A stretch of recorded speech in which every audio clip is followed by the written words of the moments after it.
நான் பயப்பட மாட்டேன். படு. என்ன சொல்ல போற? என்ன சொல்ல போற? 3:40க்கு தான் போகணும். படு. சொல்லு, உங்க அப்பாட்ட சொல்லு. நீ சொல்லு, நானும் சொல்றேன். கொஞ்சம் கூட அடங்கலன்னு சொல்றேன். சரி, இருந்துட்டு போ. இப்ப நான் யாரு? நான் கூட தான் எங்க அப்பா பிள்ளை, எங்க அம்மா பிள்ளை. படு.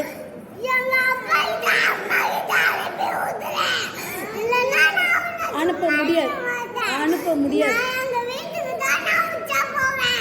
இங்கதான் போகணும். உச்சா இங்க போகணும்.